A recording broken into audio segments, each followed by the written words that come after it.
De volta com o Educador Entrevista. Hoje nós vamos falar um pouquinho, né, do trabalho na UTI, aqui com o Dr. Antônio. Obrigado pela participação conosco. Boa tarde. Boa tarde, Luciano. Boa tarde, telespectadores. Para a gente é uma satisfação sempre vir conversar com vocês, distribuir informação, né, aí para a sua massa, né, para aqueles que assistem aí a Educadora. Vou começar com uma pergunta do Cláudio, né, que é técnica, mas que eu acho importante, né? A gente ouve os termos UTI e CTI. Ele pergunta qual a diferença. A diferença é que a UTI é uma unidade, né? E os CTI são centros, ou seja, são várias unidades. Então, o Centro de Terapia Intensiva, ela engloba várias UTIs, 2 ou mais. UTI cardiológica, UTI geral, UTI neurológica. Então, forma-se o CTI, que é o Centro de Terapia Intensiva. Essa é a diferença. Perfeito. No caso específico daqui, né, que modelo de UTI que a gente tem, que tipos de atendimentos nós damos conta na nossa UTI? Perfeito. A nossa UTI é uma UTI adulto, né? Então ela atende indivíduos de 14 anos ou mais, né? Uma UTI geral e de nível 2. Essa nível 2 é uma UTI chamada de média complexidade. Então nós atendemos praticamente 80%, 95% dos pacientes que tenham indicação de terapia intensiva. Ou seja, quadros infecciosos com repercussão, né, em vários órgãos, que é a sepsis, né, infartos, doenças cardiológicas de gravidade, doenças neurológicas, né, os pós-operatórios da grande maioria das cirurgias, a gente consegue prestar essa assistência, né, a esse perfil de pacientes. A UTI nível 3, que é o nível mais alto, né, acima do nosso, que é nível 2, ela está muito mais voltada àqueles casos de alta complexidade, como, por exemplo, cirurgias neurológicas, né, fazer esse pós-operatório lá, cirurgias cardíacas, né, situações de complexidade maior, mas para uma densidade, um atendimento populacional menor, né? Então, a UTI nível 2, que é o nosso, ela acaba atendendo a grande demanda aí de situações clínicas ou cirúrgicas de pacientes críticos, né? Perfeito. E é interessante ter esse entendimento, né? Porque às vezes eu estou com um familiar que não foi alocado em Batatais, né? E muitas vezes a gente vê as pessoas com dificuldade de compreender isso, né? Olha, por que foi transferido para Ribeirão, por que foi para outra cidade e não está aqui? Né? Sim. É uma expectativa, né, que, é claro, toda família, né, que tem ali seu ente querido que adentra uma unidade hospitalar, né, ele quer, obviamente, o atendimento mais top, mais adequado, né, e de cultura muito antiga, que ainda tem algum resíduo, né, antes a gente era muito dependente aí de Ribeirão Preto, né, da complexidade de Ribeirão Preto. Então, nesses 15 anos, 14 anos de UTI, a gente tem conseguido mostrar, tanto para a população, aqueles que utilizaram do serviço, através, ou eles como pacientes ou como familiares, veem, né, a qualidade do nosso trabalho, como também os próprios colegas, né? Então, antes existia muito essa cobrança, não, vamos transferir para Ribeirão Preto, né, com aquele intuito de dar sempre o melhor para o paciente. Mas a nossa UTI ela tem um credenciamento e uma qualidade que consegue realmente imprimir aí o tratamento de várias especialidades com uma ótima qualidade de satisfação. E eu sempre, como intensivista, Luciano e telespectadores, eu sempre coloco isso de forma muito clara e oriento a nossa equipe, a equipe da qual eu coordeno a UTI, de que dê essa segurança para os familiares, né? Dê esse acolhimento, né? Porque acima de a gente tratar doenças, a gente trata pessoas, né? Tratar órgãos é fácil, tratar o ser humano na sua complexidade, com todas as suas demandas, sejam físicas, psicológicas, é o mais difícil. E deixar também os acompanhantes, né, os familiares, seguros de que isso é uma política nossa da unidade, aquilo que não for da nossa complexidade, aquilo que a gente não conseguir de atendimento, seja por equipamento, seja por algum procedimento seja necessário, nós iremos buscar aí as referências, que é a UTI terciária, né, que é aquela nível 3. Então, isso é uma política interna que eu coloco para os meus colegas, transferir para os acompanhantes, para eles ficarem tranquilos de que, se a gente não tiver potencial de resolver, nós vamos aí buscar soluções que estão acima do nosso nível. E o Rogério colocando também uma questão interessante, a gente falava no bloco passado a respeito, né, da triagem, dos encaminhamentos, né, e lembrar que isso é feito de maneira, e é o que ele coloca, né, regionalizada, né, não se dá aqui na cidade, a escolha não é local. Exato. A escolha existe uma central de regulação do Estado, né, onde todos os casos a gente põe nesse sistema. E aí, dependendo da indicação de transferência, né, eles escolhem aquele hospital onde tenha leito que resolva o problema, então independe da gente. A gente só tem que identificar aquilo que a gente não consegue resolver aqui e colocar nessa central de regulação. Uhum. E é também importante ter essa compreensão, né? Porque às vezes fala assim, mas tem uma UTI aqui, mas às vezes está lotado, né? Sim. Não é só aquela questão técnica que a gente estava falando do que de suporte ela oferece, mas a gente tem uma taxa de ocupação muito grande da nossa UTI. Sim, Luciano, bem lembrado. A nossa UTI ela tem girado aí com a taxa de ocupação média mês de 90%. É uma taxa de ocupação de excelência, mas que a gente está muito no limite de leitos, né? Então, pode chegar um momento, sim, de a gente não ter, e já aconteceu, de nós não termos vagas, né, na unidade, não ter como remanejar alguma coisa, e esses pacientes precisarem aí de uma transferência.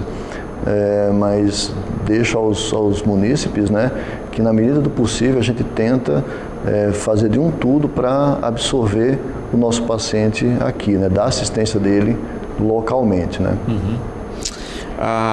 Também junto a essa estrutura, né, esse trabalho diferenciado, a gente também tem a questão premente aí, né, da captação e da doação de órgãos, né? Uhum. E que é bem mais complicado do que a gente imagina na rotina, né? A gente vê essa fila por transplantes, etc., porque não é todo indivíduo que pode doar no final das contas.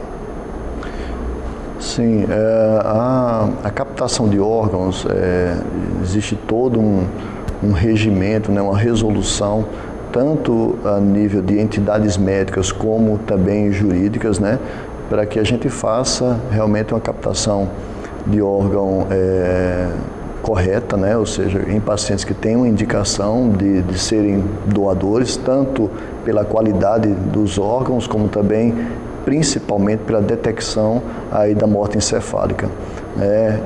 Todo hospital, inclusive o nosso, nós temos aí uma equipe, né, de avaliação de doação de órgãos, né. Os pacientes potenciais doadores, eles muitas vezes são alocados, né, na UTI. Só que esses pacientes muitas vezes sofreram um politrauma, tiveram aí uma hemorragia intracraniana inoperável e que a gente tem uma indicação de avaliação de morte encefálica, ou pacientes com AVC extensos, né, que trazem um comprometimento de morte cerebral.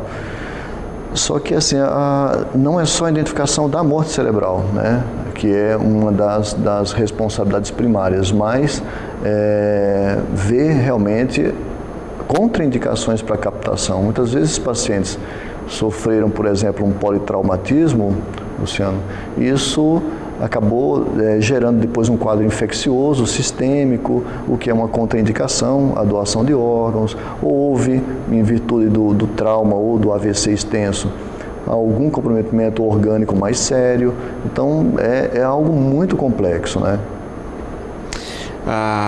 E justamente isso, né? A questão da aptidão e do desejo de doação, né? Uhum. Porque aí tem toda essa questão, né, do sujeito ser apto ou não, e nos poucos casos que há aptidão, muitas vezes tem a questão do entendimento e do consentimento da família para essa doação, né? Porque muitas vezes o sujeito deixa enquanto vontade expressa, mas se a família não balizar, não é possível.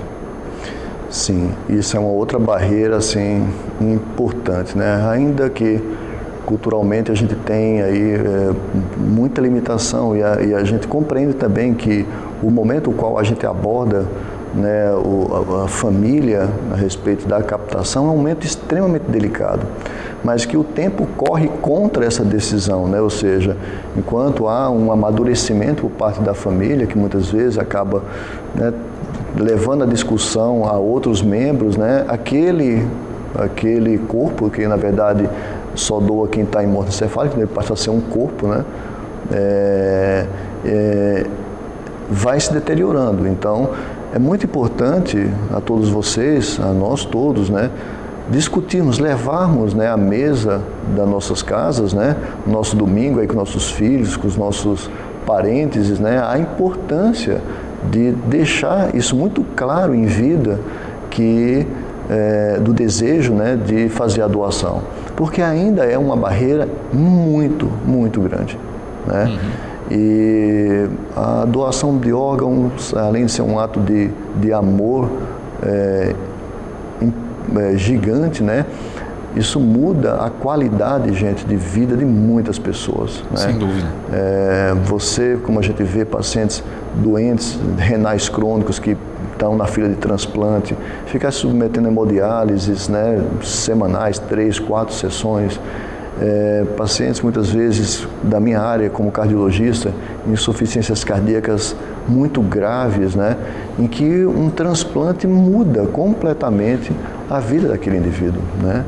Então levem, pessoal, essa discussão às suas mesas, né, para as coisas ficarem claras, né, porque o grande problema é esse, na hora da tomada de decisão, né, não ficou muito, né, claro para a família, né, desse desejo, e freia todo o processo, né?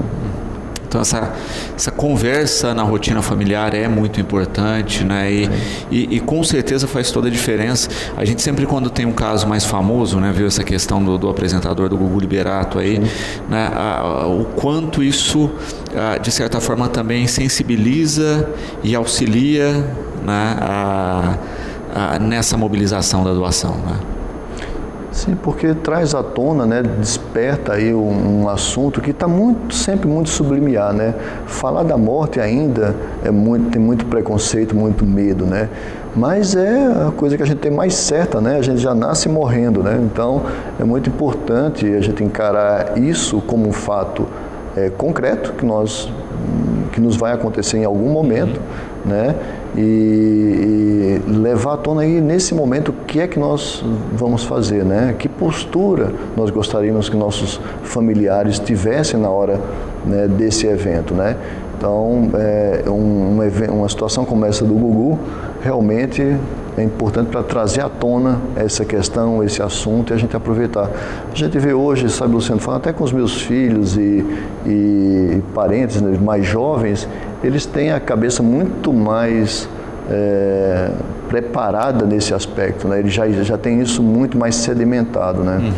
Então, eles levam, inclusive na época do Gugu, meus filhos, a gente sentou na mesa e discutimos, eles tiraram dúvidas, né? Que às vezes eu, como pai médico, muitas vezes não apresentei para eles, né? Exatamente. E é legal para a gente informar e deixá-los seguros da importância do ato de doar, né? Sem dúvida. E que é muito mais amplo do que a gente imagina, né? Porque você tem doação de órgãos, tem doação de pele, né? No caso, dependendo da doação, aí ela vai, né, ser 2 córneas, mas às vezes elas são usadas em mais de uma pessoa, né? Então Sim. Tem essa possibilidade de uma vida melhorar a qualidade de vida de dezenas de vidas. Sim. Hoje em dia, a captação, né, a gente, né, tem condição de captar mais de 20 estruturas corporais, né? Então, imagina o quanto isso não impactaria aí nas outras pessoas, coisas que a gente vai levar para a Terra, e a Terra, de certa forma, vai estar destruindo. É claro, com devida proporção, a gente sabe, né, que existem situações culturais, religiosas envolvidas, né, cada um com suas crenças, e a gente respeita todos esses aspectos, né? Mas falar sobre, né, é algo que deve ser fomentado nas nossas casas, né? Nilde, que é paciente, diz que o adora, que é o anjo da guarda dela, está mandando um grande abraço. Obrigado, Neuza. A Donizete, parabenizando por sua capacidade de determinação e pela humanidade como atende, né? A UTI aqui de Batatais é uma das melhores da região, justamente porque conta, né, com profissionais como o doutor. Obrigado, Donizete. Valeu, irmão. Uma das ações, né, comuns em UTIs é o atendimento dos famosos AVCs, né, e onde tem se conseguido melhores resultados a cada ano, né? Antigamente a gente via isso, né, era uma questão difícil de ser trabalhada, mas aí é uma das evoluções que a gente percebe muito, né, doutor? Sim, 2 pontos, né? Primeiro, depois a gente vai dar uma tocada nessa questão que o Donizete colocou, né, de humanização dentro da unidade. E em primeiro colocando essa tua bela lembrança sobre o tratamento dos AVCs, né?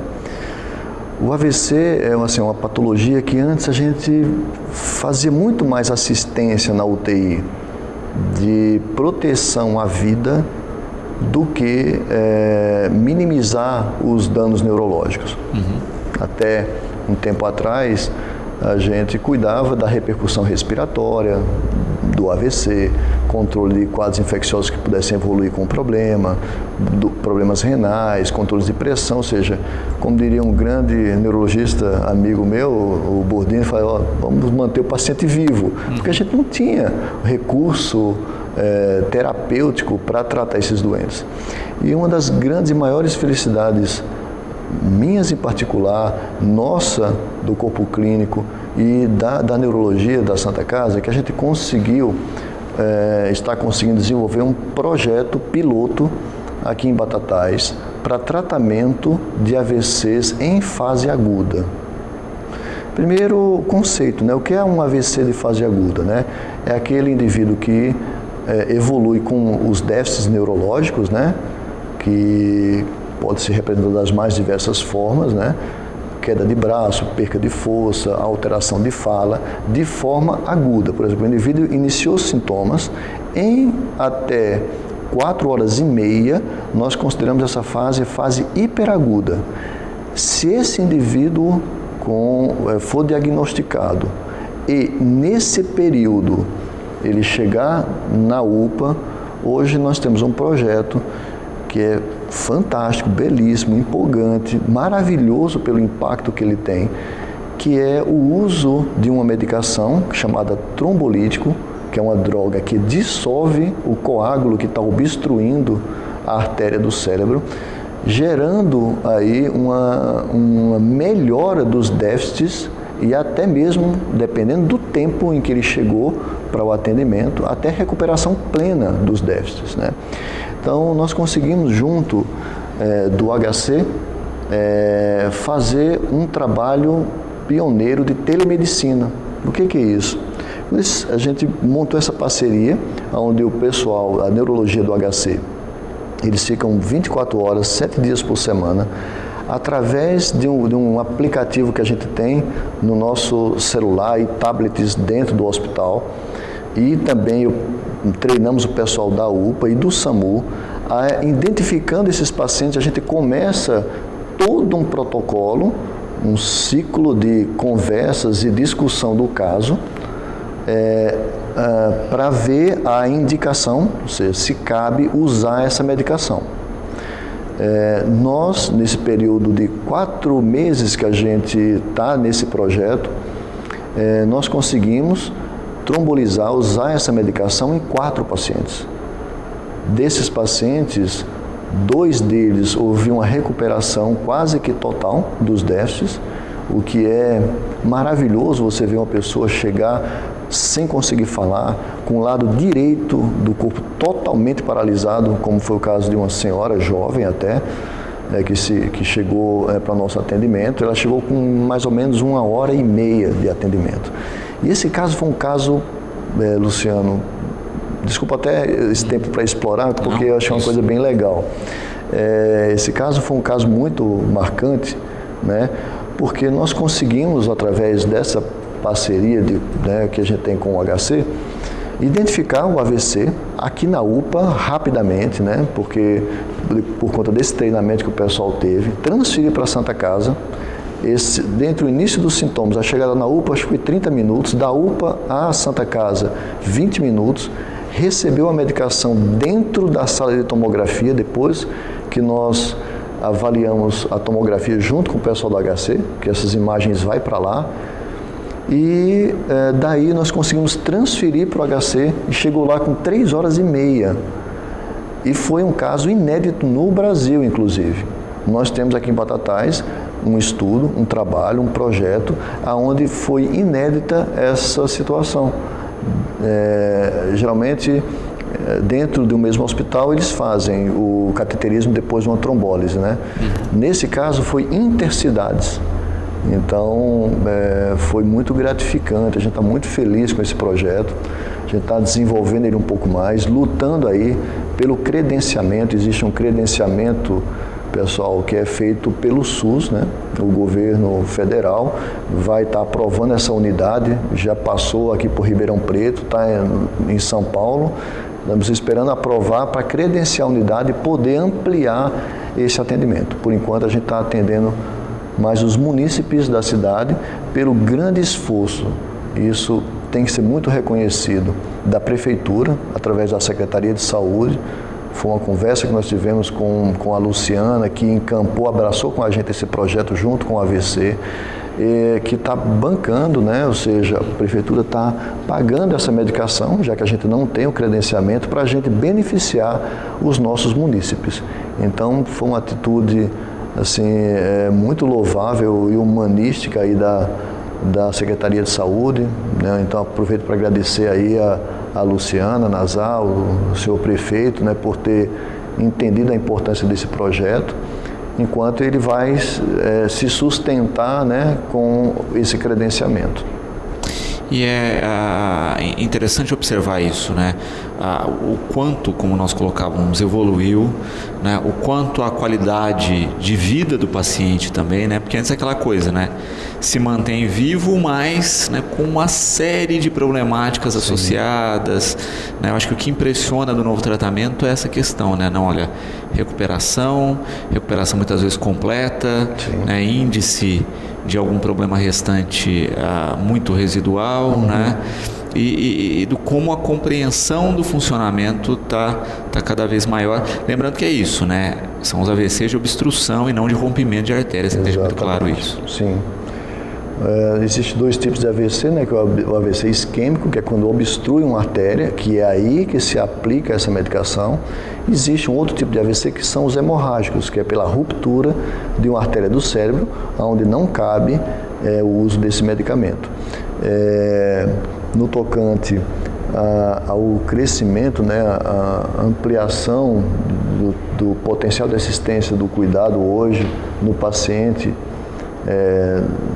aqui na cidade, né, a gente está hoje com 2 projetos, né, um que já está consolidado há um bom tempo, que é o do tratamento do infarto, né, que foi encabeçado aí por mim, doutora Mara e Márcio, né, que a gente faz essa assistência aos infartados aí que chegam à UPA, né, e então dessa forma a gente cobre, pessoal, as 2 principais causas de morte e sequelas no Brasil e no mundo. A principal causa de morte e sequela é o infarto e a segunda causa é o AVC. Então hoje a gente tem linhas de frente altamente capazes e tecnológicas para tratar esses 2 eventos, né? O AVC hemorrágico, ele em algumas situações ele tem indicação de neurocirurgia, aí é quando a gente faz aquela transferência para um centro de maior complexidade, né? E a gente conversava aqui desse desejo, né, inclusive de ampliação do espaço, que a gente percebe até pelo próprio encaminhamento da região da necessidade premente, né, doutor, dessa taxa de ocupação, justamente porque resolve uma questão não só do município, mas também da região de triagem. Nós estamos assim, com uma taxa de ocupação realmente bastante elevada, né? Isso tem aumentado essa densidade, somente nos últimos 2 anos, né? Possivelmente as pessoas estão vivendo mais, né? Hoje acaba ampliando realmente as indicações de UTI. Antes, pacientes oncológicos que muitas vezes não tinham tratamento de quimio-rádio efetivo, acabava não tendo, às vezes, o benefício da unidade de terapia intensiva. Esses pacientes hoje, em situações de complicações, acabam indo para lá, né? Então, a nossa UTI, ela está realmente no limite da taxa de ocupação. E foi sensibilizado o poder público, né? O senhor prefeito, secretária, os senhores vereadores que entenderam realmente a necessidade da ampliação de nossa unidade, e nós já fizemos esse projeto, já foi apresentado, né, para o prefeito e Câmara, enfim. Agora vamos esperar a coisa acontecer e tudo, né, dando certo nos planos aí do prefeito. Até conversei com ele recentemente. Dando certo, ele quer fazer realmente esse investimento na saúde de alta complexidade, que é, no caso, a UTI aqui na nossa cidade. Ampliariam-se aí de 8 leitos atuais para 17, ou seja, mais que dobraríamos nossa capacidade operativa. Nós temos demanda não só local, né? Já houve situações, como citei, que nossa UTI estava lotada, tivemos que transferir para Ribeirão Preto, e nosso coração fica na mão, porque nós gostaríamos que desse assistência aqui, para a família é melhor, né? A macro, estávamos conversando aqui sobre micro e macro região, né? Nós somos responsáveis por 7 cidades circunvizinhas, mas nós atendemos muitas vezes a macro através da CROSS, como lembrou um dos seus espectadores aí atrás. Então, há uma necessidade hoje de leitos UTI importante na região, né? E acho que em breve a coisa poderá ir acontecer e melhorarmos a nossa capacidade operativa, né? E é interessante isso, né? Porque de fato é uma necessidade premente aí, e como a gente colocava antes, a gente começa a pensar numa saúde mais regionalizada, né? A gente já usa de certa forma, né, os encaminhamentos para os centros de complexidade aqui da região, mas a gente percebe a estrutura da cidade cada vez também servindo de ponte e recebendo a região aqui, né? A hemodiálise antes, que a gente não conseguia nem suprir, né, os pacientes locais, hoje supre e ainda atende as demandas da região. Então a gente começa, a própria UTI, que atende também demandas da região, a gente começa a se solidificar como um espaço, um centro de saúde aqui, né? Até porque as cidades do entorno, também as maiores cidades, já estão saturadas, também não conseguem atender todo o entorno. Sim, eu acho que essa é a grande sacada aí do que seria realmente as distribuições de serviços, na verdade, não só de saúde, mas falando especificamente de saúde, que são essas centralizações, né? Aliás, descentralizar do que era o antigo, né, e somente Ribeirão Preto, descentralizar naquelas cidades que têm potenciais de fazer assistência.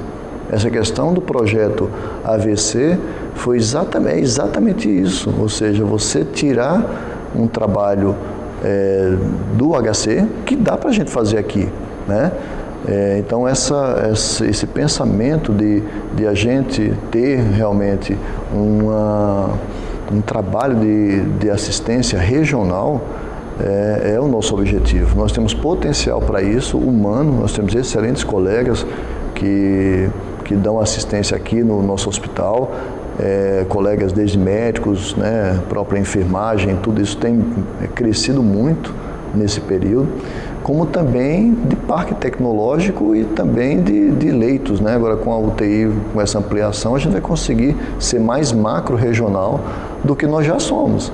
Porque no meu último levantamento, a gente faz fechamentos anuais, nós atendemos 25 cidades do estado de São Paulo, né? É claro que a nossa taxa de ocupação maior são com pacientes de batatais, a gente tenta priorizar nossos pacientes, né? Mas, acima de tudo, a gente tem que priorizar o ser humano, né? Então, se alguém está precisando lá em Sertãozinho e não tem vaga na UTI, a gente disponibiliza sem prejudicar o fluxo local, a gente traz para dar assistência, que esse é o nosso trabalho, né? Doutor, quero agradecer sempre a conversa aqui com a gente, esse espaço, essa abertura para dialogar com a comunidade. Já deixo o convite para outras visitas. Aproveito em seu nome aí para parabenizar toda a equipe, né? Sempre agradecendo esse tempinho aqui junto conosco. Eu que agradeço, Luciano, e agradeço também aos espectadores, né? Acho que troca de informação sempre enriquece muito a gente, né? E quero aproveitar também para traçar alguma informação sobre a questão da UTI, né? Nós somos, como você muito bem colocou, uma equipe. Eu me orgulho muito da equipe da qual eu sou um dos membros, né? Coordenador, mas eu sou um membro, sou mais um que soma nessa força-tarefa. São pessoas extremamente dedicadas à enfermagem. Hoje se aperfeiçoou muito, a gente está num nível muito legal. Nossa fisioterapia são pessoas altamente capacitadas. Eu posso falar com orgulho, satisfação e grande alegria que nossa fisioterapia é a fisioterapia melhor da nossa região, né, em termos de cuidados intensivos. Nosso corpo médico do nosso time aí da UTI são pessoas que, além de tecnicamente muito boas, são muito humanas, né? Eu sempre busco selecionar pessoas que têm esse perfil, né? Porque tratar de órgãos é fácil, tratar de pessoas, né? Ver que ali é o amor da vida de alguém que está ali deitado naquele leito, né? Você tem que olhar sempre com essa ótica, é muito importante. Então, minha equipe, eu só tenho a agradecer a vocês, esses 14 anos que estamos juntos, com mais de 5.600 pacientes nós atendemos nesses 14 anos. É muito paciente, né? Com uma taxa de resultado muito boa. A gente tem uma taxa de mortalidade no limite inferior do que é da média das UTIs com as nossas características. Então, assim, obrigado pelo espaço, Luciano, e convite feito, né? Voltarei com certeza em oportunidades aqui para falarmos sobre assuntos dos quais eu possa ser útil.